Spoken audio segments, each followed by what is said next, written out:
नमस्कार प्यारे दोस्त, मैं राहुल पालीवाल आप सभी का स्वागत करता हूं आपके अपने परिवार रोजगार विद अंकित में। उम्मीद है आप सभी स्वस्थ मस्त और बहुत ही शानदार होंगे। तो दोस्त जल्दी से आप सभी जुड़ जाएं ताकि मैं इस क्लास को शुरू करूं।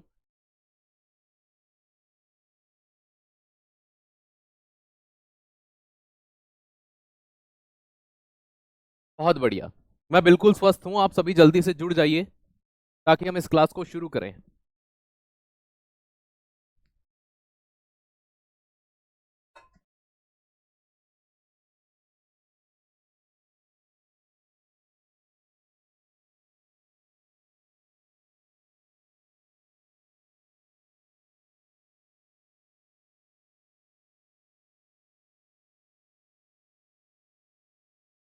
जल्दी से जुड़ जाओ दोस्त।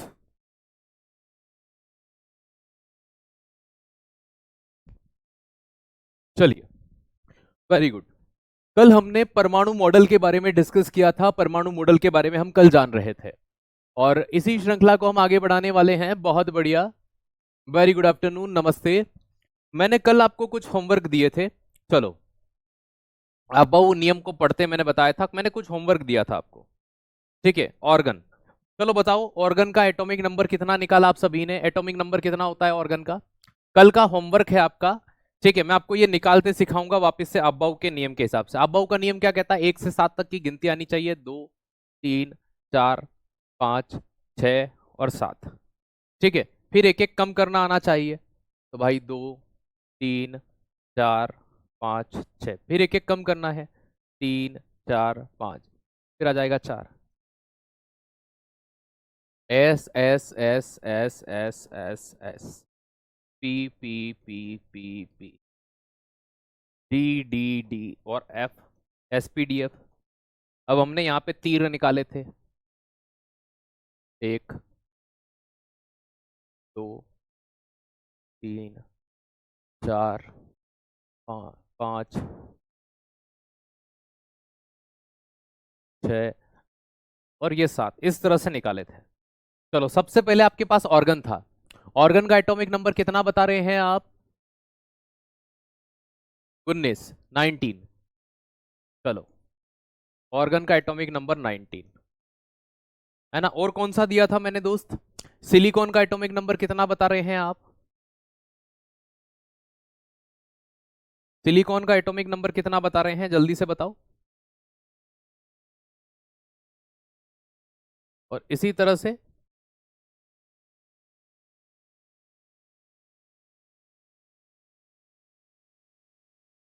मैग्नीशियम है और ओगेन्सन, ओगेन्सन का 118।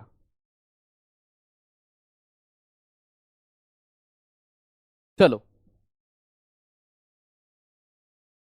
सिलिकॉन का एटॉमिक नंबर कितना होता है? 24। अब देखो, इसको आप भरेंगे तो कैसे भरेंगे? आपको 19 नंबर तक जाना है। टोटल ये होने चाहिए ऑर्गन का, ठीक है। 1s1, 1s2, 2s2,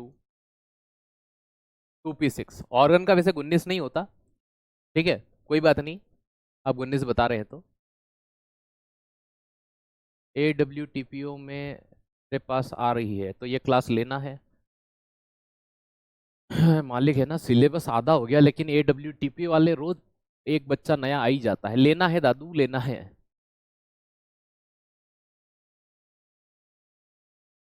ठीक है।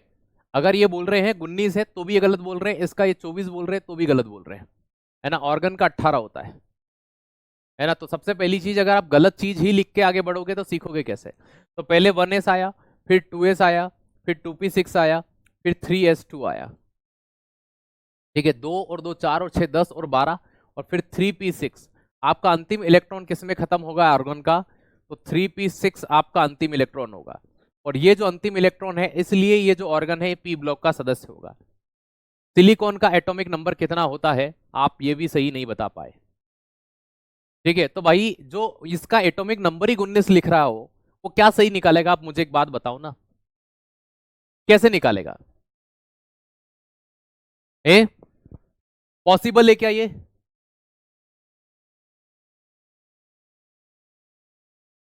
जानबूझ के परेशान कर रहे हैं। मुझे परेशानी थोड़ी है बेटा, अगर आप गलत लिख रहे हो और गलत निकाल रहे हो तो गलत आप ही तो है, मैं थोड़ी हूं, है ना। सिलिकॉन का 24 नहीं होता भाई, 14 होता है।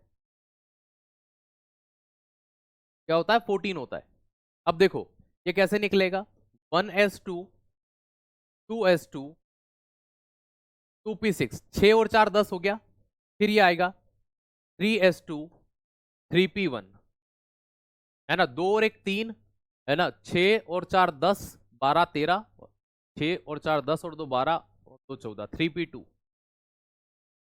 तो ये भी आपका अंत में किस में कंप्लीट हो गया? 3p2 में कंप्लीट हो गया, है ना। तो ये भी p ब्लॉक का एलिमेंट है। तो अंतिम इलेक्ट्रॉन जहां पर कंप्लीट होता है ये उसका एलिमेंट होता है, ये उसका तत्व होता है ना। ये इस तरह से भरे जाते हैं, मैंने कल भी भरना सिखाया, एक बार और भरना सिखाता हूं। देखो दोस्त, मैं आपको सबसे बड़ा ही एक सिखा देता हूं, ओगेंसन, ओजी, बाकी आपने निकाल ही लिए हैं। 118 इसका क्या होता है? एटॉमिक नंबर होता है। अब देखो यहां पर इलेक्ट्रॉन कैसे भरे जाते हैं। एस के अंदर अधिकतम 2 इलेक्ट्रॉन जाते हैं, कितने जाते हैं? एक डब्बा बनता है 2 इलेक्ट्रॉन, ठीक है। पी के अंदर जो इलेक्ट्रॉन जाते हैं वो कितने जाते हैं? 3 डब्बे बनते हैं, टोटल 6, 1 2 3 4 5 और 6, ठीक है। डी के अंदर ऐसे ही कितने जाते हैं? 10 जाते हैं, 1 2 3 4 5, 1 2 3 4 5 6 7 8 9 10। इसी तरह से एफ में कितने जाते हैं? एफ में टोटल 14 इलेक्ट्रॉन जाएंगे। अब देखो यहां पर जब भी आप ओगेंसन की बात करते हो, ओगेंसन किस में खत्म हो रहा है? कमेंट करो जल्दी से, ओगेंसन किस में कंप्लीट हो रहा है?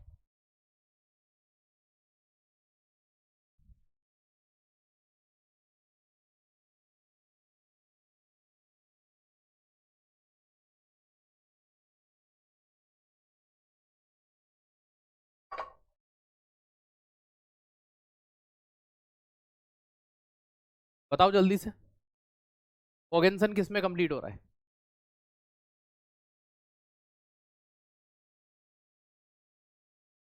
गुड, बहुत शानदार।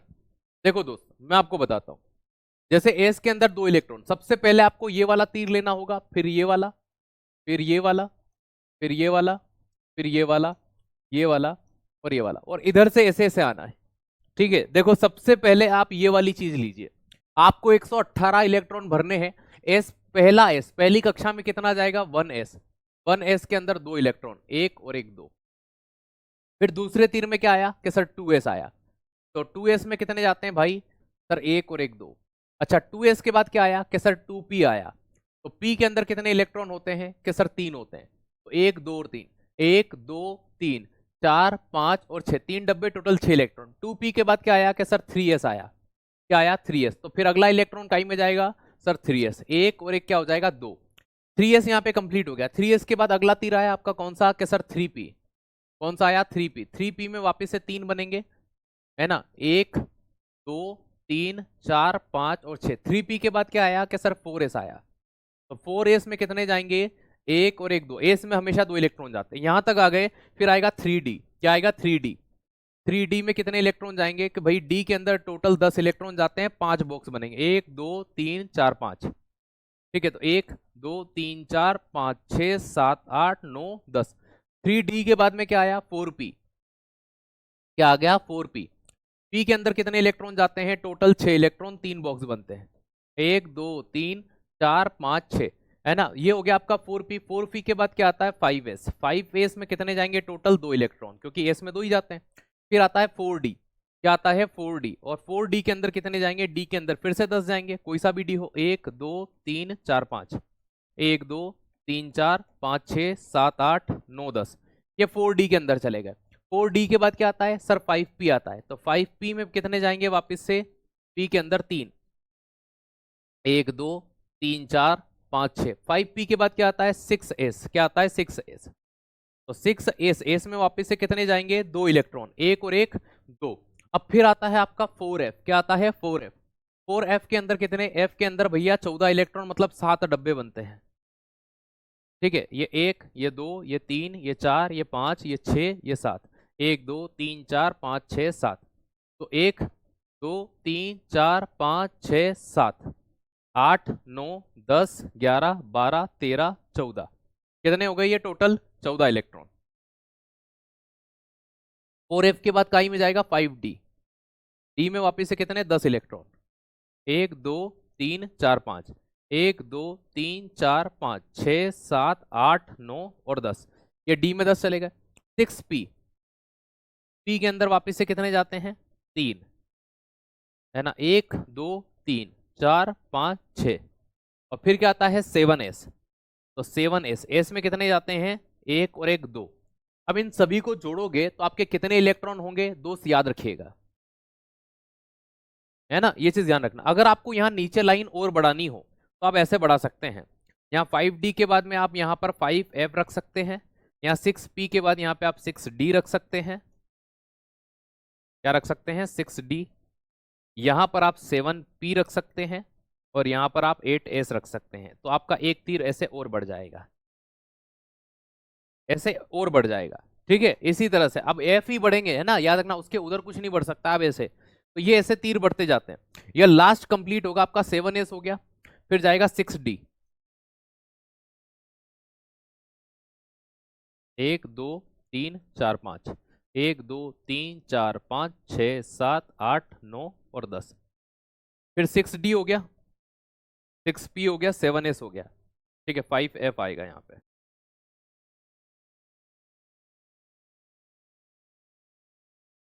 1 2 3 4 5 6 और 7, 5f। 5f के बाद क्या आएगा? 6d, 1 2 3 4 5, 1 2 3 4 5 6 7 8 9 10। 6d के बाद क्या आएगा? 7p, 1 2 3 4 5 6, 7p 6 में कंप्लीट हो जाएगा। यहां तक 118 हो जाएंगे आपके, टोटल 118।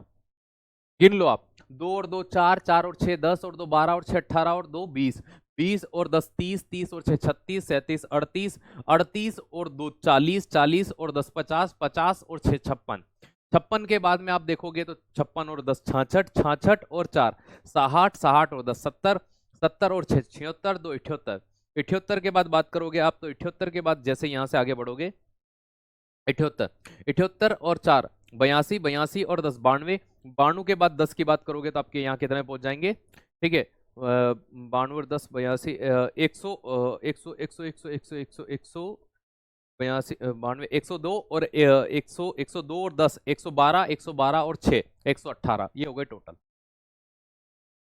देख लो इसको, ये इस तरह से निकालते हैं। मैंने आपको पूरा 118 वाला ही निकालना सिखा दिया। अब लेकिन आपको यहां से प्रश्न इतने नहीं बनेंगे, आपकी एग्जाम में प्रश्न ये बनते हैं कि निम्न में से कौन अब्बाउ के नियम का पालन नहीं करता। अपवाद जो होते हैं वो आपकी एग्जाम में सबसे ज्यादा प्रश्न बनते हैं। कोई डाउट हो तो पूछो। देखो बेटा, निकालना सीखना तो पड़ेगा। आपने घर जाकर के वो काम किया ही नहीं जो मैंने आपको दिया, और बोले सर हमको घर पे निकालना आया ही नहीं। तो मैंने पहले ही बोला था, आप क्लास को कम से कम 1 या 2 बार लेंगे तो ही ये काम होगा, अदरवाइज नहीं होगा। ठीक है, तो बेटा ये काम तो थोड़ा बहुत करना ही पड़ता है, मेहनत करनी पड़ती है। आप सोचे कि हम बिना मेहनत किए ही सीख जाएं सारी चीजें, तो पॉसिबल नहीं है।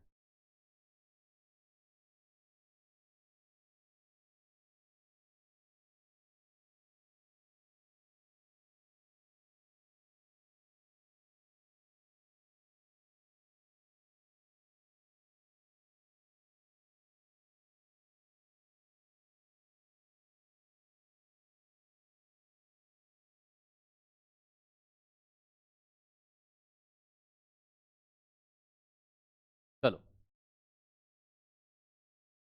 समझ आ गया, बहुत बढ़िया। आपको निकालना होगा। मैं एक्सेप्शन बता देता हूं, जो अब्बाऊ के नियम का पालन नहीं करते वो कौन से होंगे। ठीक है,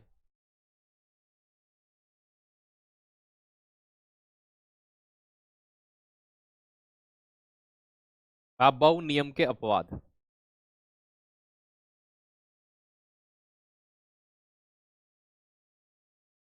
कौन कौन से ऐसे एक्सेप्शन हैं, कौन कौन से ऐसे अपवाद हैं जो अब्बाऊ के नियम का पालन नहीं करते हैं?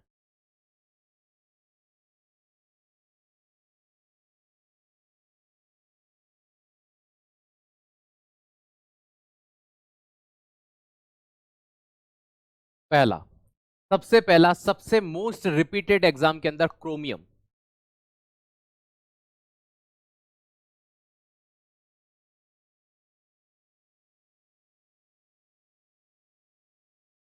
क्रोमियम का एटॉमिक नंबर 24 होता है। क्या होता है 24, 24 इसका एटॉमिक नंबर होता है। अगर आप इसको गौर से देखोगे तो ये कंप्लीट होता है 3d5 के अंदर, लेकिन इसे लिखा जाता है क्या 4s1 3d5। तो भाई साहब 4s2 3d5 ये कंप्लीट होता है ऐसे, लेकिन ये इसका अपवाद, ये नियम का पालन नहीं करता। कैसे नहीं करता मैं आपको बताता हूं। अगर ये नियम का पालन करता तो सबसे पहले ये जाता 1s के अंदर। किसके अंदर? 1s के अंदर, एक और एक दो। फिर जाता ये 2s के अंदर, एक और एक दो। फिर जाता ये 2p के अंदर,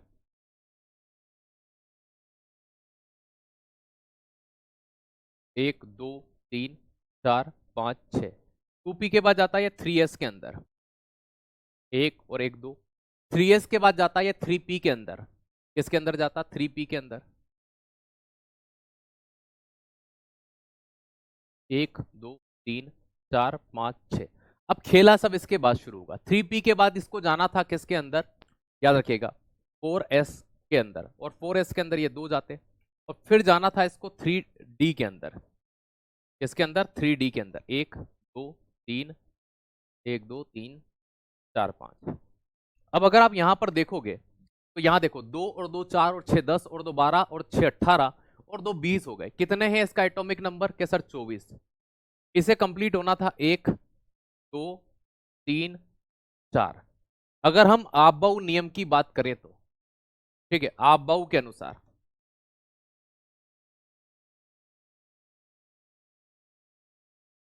आपबाउ के अनुसार ये वाली चीज होनी चाहिए थी कि ये किस में कंप्लीट होना चाहिए था? ये 3d4 में कंप्लीट होना चाहिए था। लेकिन ये भाई साहब इसका अपवाद है, एक्सेप्शन है, इसका अपवाद है। और अपवाद क्या होता है? अपवाद ये होता है कि यहां तक की लाइन तो सेम होती है, ये जो 4s है इसमें एक इलेक्ट्रॉन रह जाता है, और ये जो 3d वाला है, इस d वाले में ये जो 5 बॉक्स होते हैं, 1 2 3 4 5, इन बॉक्स के अंदर 1 2 3 और 4 इलेक्ट्रॉन होने चाहिए, लेकिन ये एक इलेक्ट्रॉन यहां का ताड़ के यहां पर ले आता है, तो ये बन जाता है 4s1 3d5। बात समझ में आई? इसको होना क्या चाहिए था? 3d4 होना चाहिए था, लेकिन निकला क्या? 3d5। तो एग्जाम में ये पूछा जाता है कि आपबाउ नियम का पालन कौन नहीं करते, तो ये ग्रुप डी के एलिमेंट होते हैं। नंबर एक पर आपने क्या पढ़ा? क्रोमियम पढ़ा। तो क्रोमियम आपबाउ नियम का पालन नहीं करता। कैसे नहीं करता? तो वो मैंने आपको समझाया। क्योंकि ये क्या करते हैं, अपने से छोटा, जैसे 4s1 जो था ना, उसका इलेक्ट्रॉन निकाल के खा जाते हैं। तो अपने को स्टेबल करने के लिए, स्थायी करने के लिए ये ऐसा काम करते हैं। ऐसे बहुत सारे और भी तत्व हैं जिनको मैं अभी आपको बताने वाला हूं। तो आपने ये देखा, इसी तरह से और तत्व होते हैं, जैसे कि गोल्ड होता है, जैसे कि सिल्वर होता है, कॉपर होता है, इन सभी के अंदर ये पाया जाता है। तो आइए उनको भी देख लेते हैं। तो ये नंबर एक आपने समझा। नंबर दो की बात करता हूं तो गोल्ड, गोल्ड जिसे हम एयू बोलते हैं। नंबर तीन की बात करते हैं तो सिल्वर, जिसे हम एजी बोलते हैं। नंबर चार की बात करते हैं तो कॉपर, जिसे हम सीयू बोलते हैं। अब इनके अंदर ऐसा क्या होता है, इनके अंदर ऐसा क्या देखने को मिला भैया? अब इनके अंदर एक घटना होती है, अकॉर्डिंग टू आपबाउ, और अपवाद क्यों बन गए? होना क्या चाहिए था, निकला क्या? होना क्या चाहिए था और निकला क्या? भाई गोल्ड की अगर बात करें, गोल्ड की बात करें, एटॉमिक नंबर 79 होता है। कितना होता है? 79 एटॉमिक नंबर होता है। जब इसका पूरा विश्लेषण करते हैं तो इसको आना चाहिए था 6s2 5d9 में। किसमें आना चाहिए था? 6s2 5d9 आपबाउ के अनुसार, अकॉर्डिंग टू आपबाउ। लेकिन यह अपवाद निकलता है, यह आता है 6s1 5d10। एक्सेप्शन, अपवाद हो गया, आपबाउ नियम का पालन नहीं किया। एज इट इज आता है सिल्वर। सिल्वर का एटॉमिक नंबर आपका कितना होता है? 47 होता है, आप सभी जानते हैं 47 होता है। अगर इसका एटॉमिक नंबर 47 होता है तो ये भी सेम चीज रखता है, इसे 5s2 4d9 में कंप्लीट होना चाहिए था, लेकिन भाई साहब 5s1 4d10 कर लेते हैं। तो सिल्वर का एटॉमिक नंबर कितना होता है? 47 होता है। किस में कंप्लीट होना चाहिए था? 5s2 4d9 में होना चाहिए था, लेकिन क्या हो जाता है? 5s1 4d10। ठीक है, ये हो गया अपवाद, है ना। और ये जो ऊपर था, ये चीज होनी चाहिए थी अकॉर्डिंग टू आपबाउ। ठीक है, आपबाऊ के अनुसार, ये जहां लास्ट में परिवर्तन हुआ बाकी का तो बिल्कुल आपबाऊ के नियम पे ही चलेगा, अकॉर्डिंग टू आपबाऊ। ये होना चाहिए था लेकिन ये निकला नहीं, है ना, ये होना चाहिए था दोस्त, याद रखिएगा। अब ऐसे ही आता है कॉपर का। कॉपर का एटॉमिक नंबर कितना होता है? 20 9 29 29 होता है। कितना होता है? कॉपर का 29 होता है, मानव द्वारा यूज की गई पहली।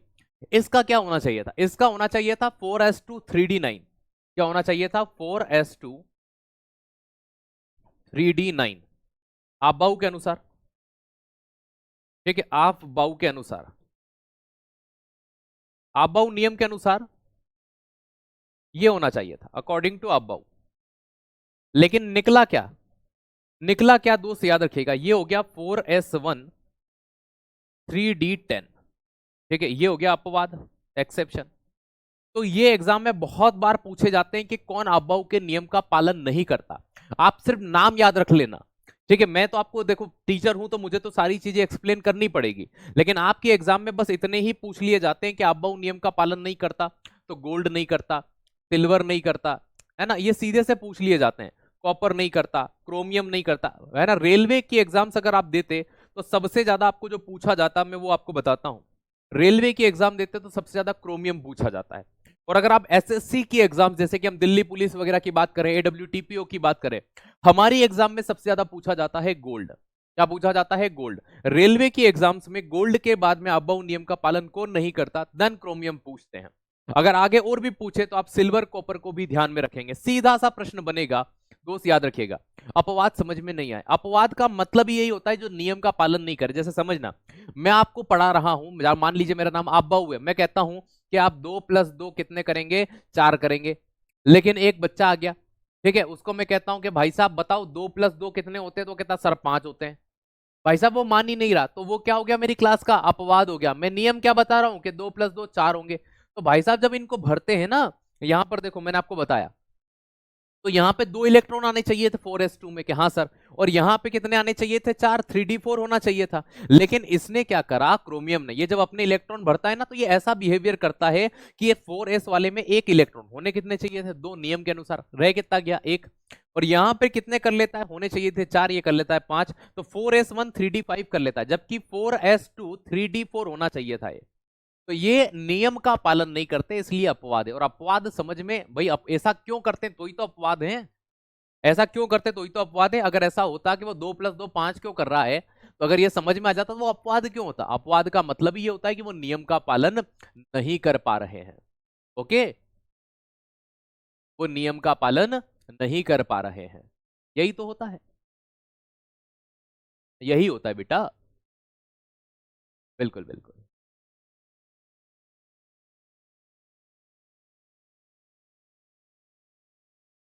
गुड गुड, बहुत बढ़िया, बहुत ही बढ़िया। आइए, यहां से अब नया पार्ट शुरू करते हैं।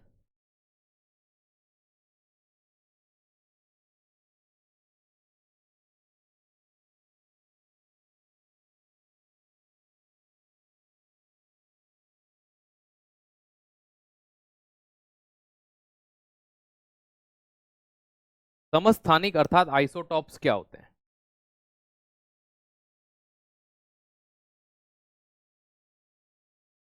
पहली चीज, अगर आप पढ़ रहे हैं समस्थानिक क्या होते हैं, आइसोटॉप्स क्या होते हैं, तो याद रखना, सेम एटॉमिक नंबर पर डिफरेंट एटॉमिक मास। परमाणु क्रमांक समान होता है लेकिन परमाणु द्रव्यमान अलग अलग होता है, उन्हें समस्थानिक कहा जाता है। अरे बेटा सीधा याद रख लेना, सीधा याद रख लेना कि अब्बाउ नियम का पालन कौन नहीं करते? 4 ही तो नाम लिखा है। क्रोमियम नहीं करता, गोल्ड नहीं करता, ठीक है, चांदी नहीं करता, और बचा आपका कॉपर। तो 3 तो वैसे ही आपको एक साथ याद रहते हैं, जिनके करेंसी धातु हैं, सिक्का धातु हैं। कॉपर के पुराने समय में क्या बनते थे? सिक्के बनते थे, सोने के बनते थे, चांदी के बनते थे, क्रोमियम अलग से याद रखना है। 4 ही ऐसे हैं जो अबाउ नियम का पालन नहीं करते हैं। Okay,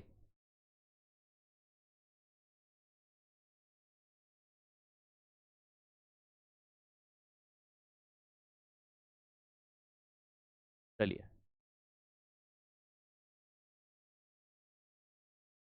same atomic number but different atomic mass.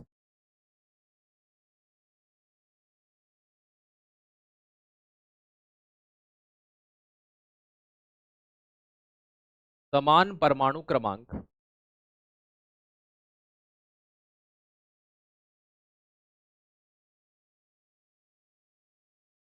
होता है, लेकिन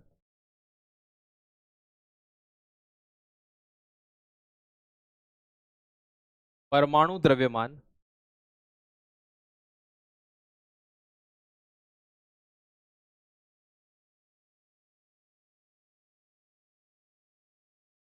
अलग अलग होता है।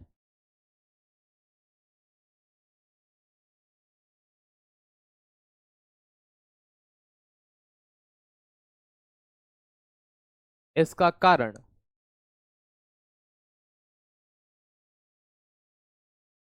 न्यूट्रॉन की संख्या में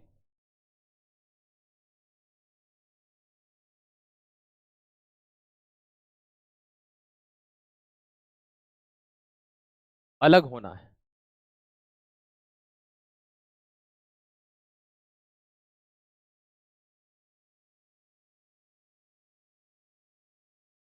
रीजन, नंबर ऑफ न्यूट्रॉन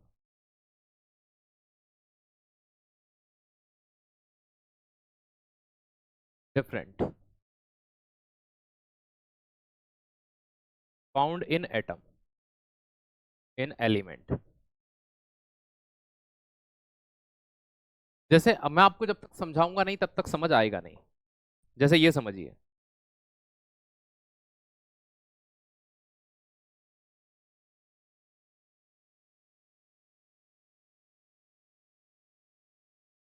जैसे यहां देखो, मैं आपको ये कहता हूं कि जैसे कार्बन को लिया मैंने, यहां 6 लिखा, यहां 14 लिखा। यहां कार्बन को लिया, यहां 6 लिखा, यहां 14 लिखा। भाई यहां देखो, इनका जो एटॉमिक नंबर है,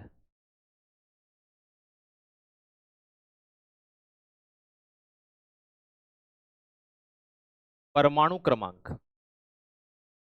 दोनों तत्व एक हैं, तो परमाणु क्रमांक इसका भी 6 है, इसका भी 6 है। ठीक है।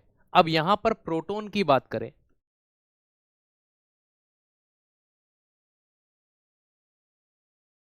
ठीक है, या इलेक्ट्रॉन की बात करें, तो प्रोटॉन या इलेक्ट्रॉन जो होते हैं वो भी इनके अंतर्गत वही हैं, 6 6।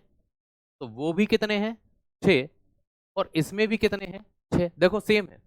तो नंबर ऑफ प्रोटॉन भी वही निकले, नंबर ऑफ इलेक्ट्रॉन भी वही निकले, तो प्रोटॉन की संख्या भी सेम, परमाणु क्रमांक भी सेम।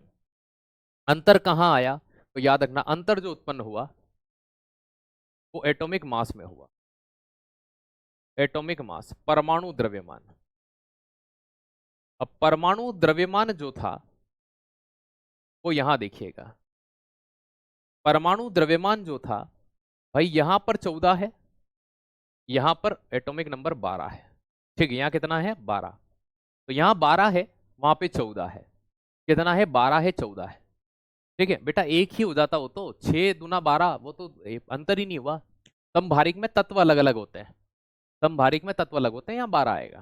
देखो परमाणु द्रव्यमान क्या हो गए, दोनों के अलग अलग हो गए। भाई साहब यहाँ पे 14 है और यहाँ पे कितना है, 12। अब इस 12 और 6 में कितने का अंतर है यहाँ के सर, 6 का। इस 14 और 6 में कितने का अंतर है कि सर, 8 का। तो ये जो 6 हुआ ना, ये यहाँ पे न्यूट्रॉन की संख्या हो गई। न्यूट्रॉन कितने हैं इसके अंदर कि सर, 6 हो गए। ये देखो, तो न्यूट्रॉन की संख्या यहाँ 6 है और न्यूट्रॉन की संख्या यहाँ पर कितनी है, 8 है। तो जब न्यूट्रॉन की संख्या अलग होती है, जब न्यूट्रॉन की संख्या क्या होती है, अलग होती है, दोस्त याद रखना, है ना, तो एटॉमिक मास ऑटोमेटिक बदल जाता है। इसी को आइसोटॉप कहते हैं, इसी को समस्थानिक कहते हैं। चलो मैं एक एग्जांपल आपको और देता हूं जिससे आपको समझ में आए, जिससे आपको समझ पड़े कि ये क्या चीज हुई, फिर से समझना। मैं एक एग्जांपल और देता हूं। जैसे आप ये समझिए कि, है ना, यहां देखना, एक होता है यूरेनियम 235, एक होता है यूरेनियम 235, एक होता है यूरेनियम 238। ठीक है, बहुत रेयर मिलता है ना ये। एक होता है 92, यूरेनियम 238। अब देखो, दोनों ही यूरेनियम है। ठीक है, एटॉमिक नंबर,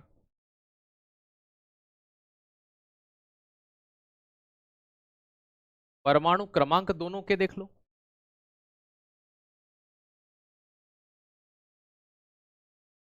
प्रोटॉन की संख्या दोनों की देख लो। इलेक्ट्रॉन की संख्या दोनों की देख लो। ठीक है, एटॉमिक मास देख लो दोनों के।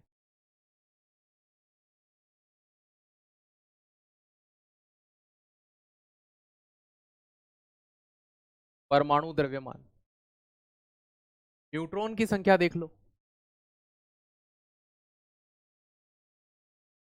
अब यहां पर जब आप इन चीजों को देखोगे, ऑब्जर्व करोगे, देखो दोस्त, इसमें एटॉमिक परमाणु क्रमांक इसका कितना है कि सर 92, इसका भी कितना है कि सर 92। ठीक है, ये समझना कितना है 92। प्रोटॉन की संख्या इस इधर वाले की कितनी है 92, क्योंकि वही होगा। इधर वाले की भी कितनी है कि सर 92। इलेक्ट्रॉन की संख्या भी वही होगी, कितनी होगी कि सर 92। इधर वाले की भी कितनी है 92।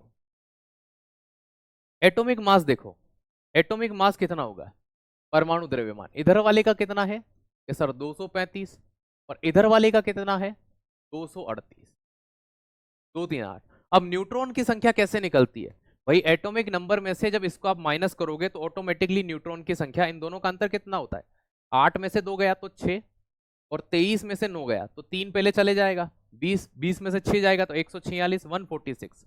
तो भैया इधर वाले में कितने हैं न्यूट्रॉन की संख्या 146, कितनी है 146। और भैया 235 में से जाएगा तो 5 में से 2 जाएगा तो 3, मतलब 143, 143। अब देखो यहां जो डिफरेंस आया वो किसके कारण आया, ये न्यूट्रॉन की संख्या। न्यूट्रॉन की संख्या इधर वाले में अगर आप यहां से देखोगे तो भैया ये चीज हो गई, ये चीज हो गई, ये चीज हो गई, ये चीज हो गई, और ये हो गया। तो सेम चीज यहां भी तो अप्लाइबल हो रही है।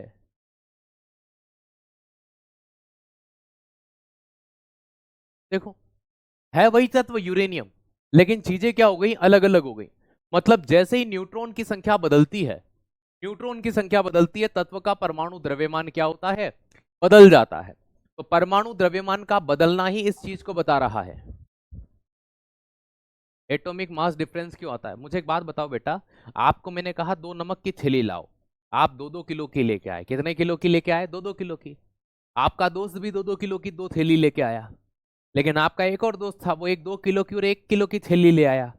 अब आप ये कह रहे हो सर थैली तो वो भी 2 लाया है, तो वजन का अंतर क्यों हो गया। आपका जो डाउट आ रहा है ना, वो मैं बता रहा हूं कि न्यूट्रॉन की संख्या अलग हो रही है, इसलिए द्रव्यमान अलग हो रहा है। अब देखो, आपका एक दोस्त 2-2 किलो 2 नमक की थैली लेके आया, एक और वो भी 2-2 किलो की 2 नमक की थैली लाया, लेकिन आपका एक और दोस्त था, वो भी लाया तो 2 थैली, लेकिन 1-1 किलो के लाया, 1-2 किलो की। यहाँ वजन कितना हो जाएगा 3, और यहाँ वजन कितना हो जाएगा 4। तो ठीक वैसा बेटा यहाँ होता है, अगर न्यूट्रॉन की संख्या कम ज्यादा होगी तो द्रव्यमान ऑटोमेटिकली कम ज्यादा हो जाता है ना। अब एक बच्चा, एक गुड़िया है सोनाली करके, बोले सर कुछ समझ में नहीं आया। तो बेटा मैं एक सीधी सी बात कहूंगा कि अगर ये बेसिक सी चीज जो मैं 4 दिन से 6 दिन से पढ़ा रहा हूँ कि इलेक्ट्रॉन कहाँ से आता है, प्रोटॉन कहाँ से आते हैं, न्यूट्रॉन कहाँ से आते हैं, ये 6 दिन पहले ही पढ़ा दिए मैंने कि इलेक्ट्रॉन कैसे निकलता है, प्रोटॉन कैसे निकलता है, न्यूट्रॉन कैसे। अगर ये अभी भी निकालना नहीं आ रहे ना, तो या तो बेटा फिर एक सीधी सी बात है, रिविजन नहीं कर रहे हो, पढ़ नहीं रहे हो, है ना, रिवीजन नहीं कर रहे हो, पढ़ नहीं रहे हो, सब चीजें बस हम देख लें यूं आंखें फाड़ के, हम किताबें पलटा के भी कभी घर नहीं देखे और हमें याद हो जाए, जीवन में नहीं होने वाला बेटा कभी। क्योंकि एक चीज मेरी माइंड में बिठा लेना, रिवीजन मेक अ डिवीजन। जिन्होंने अपनी कॉपियों के पन्ने रिवीजन के लिए नहीं पलटाए, उनका सिलेक्शन जीवन में कभी नहीं हुआ है। तो ये चीज ध्यान रख लेना कि revision make a division, division मतलब नंबर्स उन्हीं के आते हैं, सिलेक्शन उन्हीं के होते हैं जो अपने बनाए हुए नोट्स का लगातार रिवीजन करते हैं, पढ़ते हैं। अगर आपको ये चीज मैंने कब पढ़ाई थी, एटॉमिक मॉडल पढ़ाने के पहले पढ़ाई थी, और अगर आपको आज ये वापस से निकालना नहीं आ रहा, तो धिक्कार है फिर ऐसे जीवन के। ओके, हाँ, ये टॉपिक भले नया शुरू हो गया, लेकिन इलेक्ट्रॉन क्या होते हैं, प्रोटॉन क्या होते हैं, परमाणु द्रव्यमान कैसे निकलता है, ये सारी चीजें मैंने निकालना आपको सिखाया है। और अगर वो आज की क्लास में आप फिर वो बोलें कि सर वही सिखाओ, तो बेटा माफ करिएगा, डेली एक ही काम नहीं होता हमसे। ठीक है, आप वो रिकॉर्डेड क्लास वापस से देखना कि इलेक्ट्रॉन कैसे निकलता है, न्यूट्रॉन कैसे निकलता है, प्रोटॉन कैसे निकलता है। जवाब इसलिए देना जरूरी है क्योंकि सिर्फ लिख देने से कि समझ नहीं आ रहा, मैं कैसे दिमाग में घुसाऊं आपके। ठीक है, मैं गुस्सा नहीं कर रहा हूं, मैं सिर्फ आपको एक जवाब दे रहा हूं। आपको ऐसा लगेगा सर गुस्सा कर रहे हैं, मेरा जवाब देने का तरीका ही यही है। बहुत से बच्चों को लग जाता है मैं गुस्सा कर रहा हूं, ये गुस्सा वगैरह कुछ नहीं है, क्योंकि अगर ऐसा गुस्सा करेंगे तो भाई दिन भर में कितनी बार करना पड़ेगा, आप खुद सोचिए। ठीक है, आइएगा एज इट इज, जैसे मैं हाइड्रोजन की बात करता हूं, तो हाइड्रोजन के आइसोटॉप ऑफ हाइड्रोजन ऐसा लिख लो, आइसोटॉप ऑफ हाइड्रोजन, हाइड्रोजन के समस्थानिक, है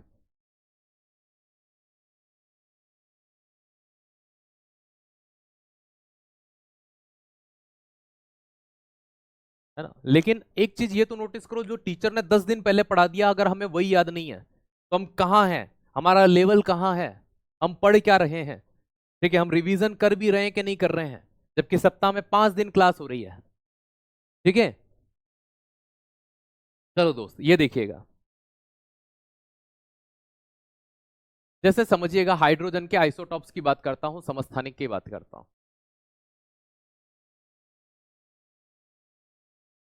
हाइड्रोजन का पहला समस्थानिक होता है 1H1। ठीक है, एक होता है 1H2, या इसको थोड़ा सा और सरलतम रूप में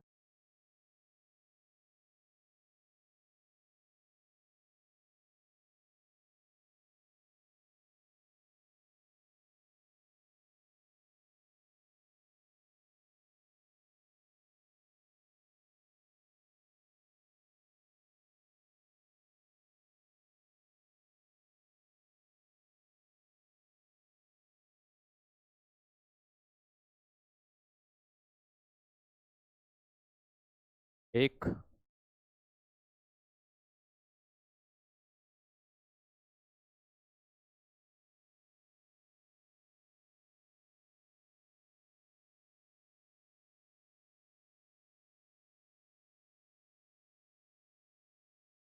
electron, proton, atomic mass,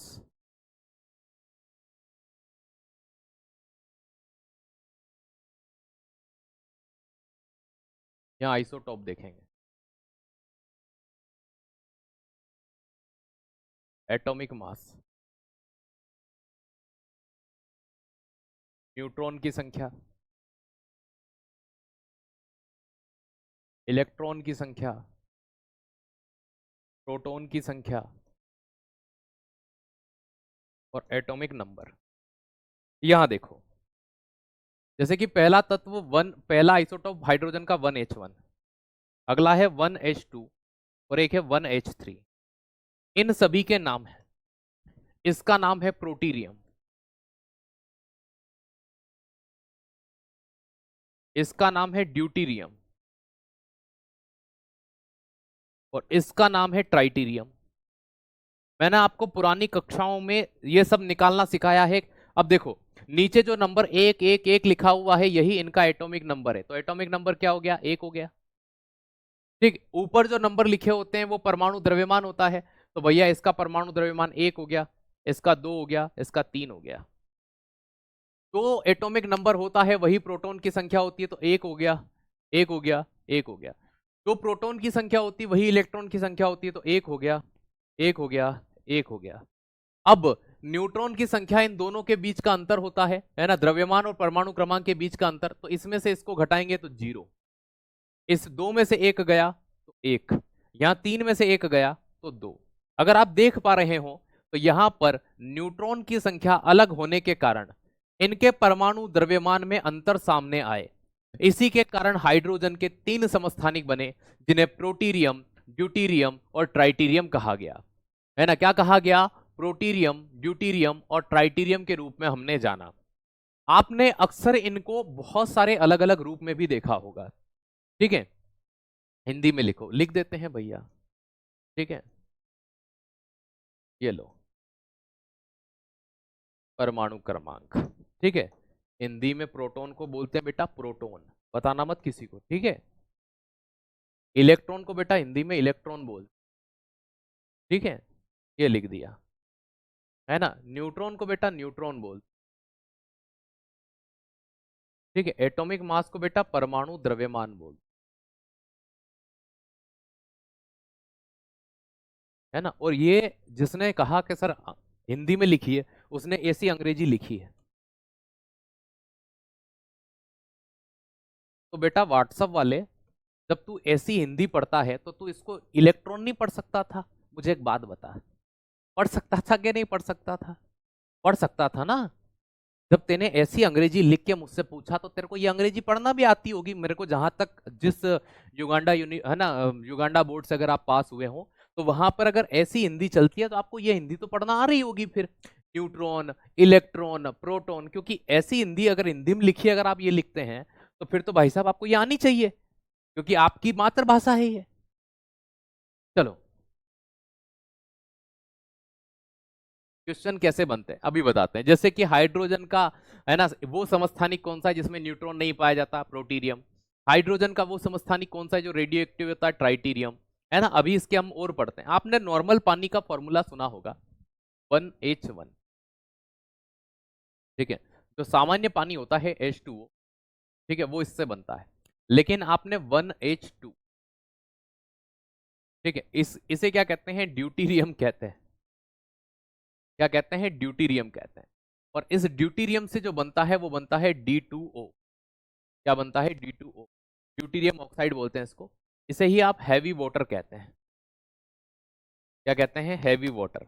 Hindi में इसे गुरु जल कहा जाता है, इसे भारी जल कहा जाता है। क्या कहा जाता है? भारी जल कहा जाता है। अब ये जो भारी जल होता है ना, देखो इस हाइड्रोजन का द्रव्यमान कितना है? 2। इस D2O का जो द्रव्यमान होता है, जो मास होता है टोटल ओवरऑल 16 ऑक्सीजन का, और 2 बार डी आया मतलब 4 हो गया, तो कितना होता है? 20 होता है। और इस सामान्य पानी का, इस H2O का मास कितना होता है ना, द्रव्यमान कितना होता है? इस H2O का जो द्रव्यमान होता है, ठीक है, वो सिर्फ और सिर्फ 18 होता है, और इसका कितना होता है? 20। इसलिए इस D2O का उपयोग परमाणु संयंत्र में, एटॉमिक रिएक्टर में,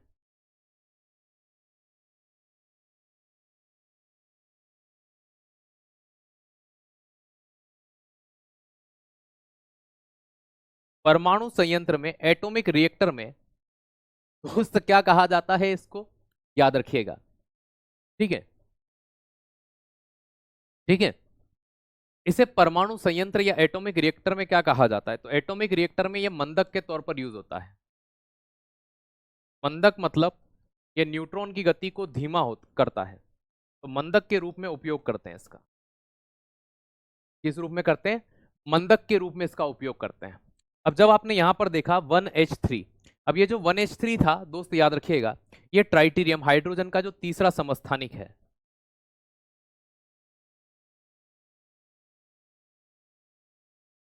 बाकी किसी समस्थानिक के नाम नहीं है हाइड्रोजन को छोड़कर। ट्राइटीरियम हाइड्रोजन का एकमात्र रेडियो एक्टिव, एकमात्र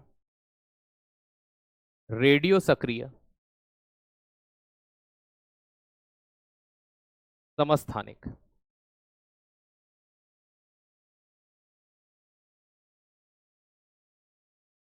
रेडियो एक्टिव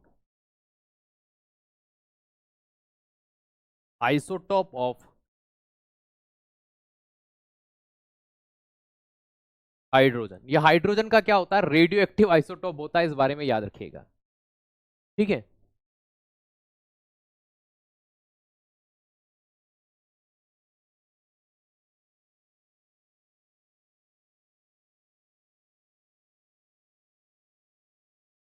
बिल्कुल, न्यूट्रॉन की संख्या अगर कम ज्यादा होगी, देखो यहां पर आप देखो, प्रोटॉन की संख्या, परमाणु क्रमांक सेम था, प्रोटॉन सेम था, इलेक्ट्रॉन सेम था।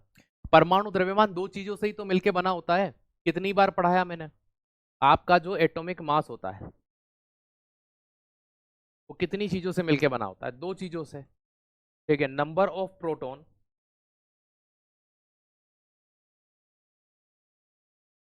Plus number of neutron. अब आप यहां देखिए,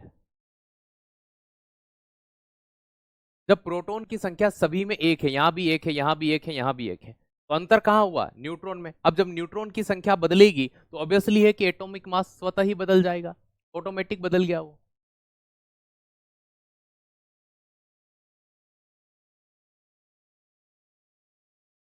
चलो,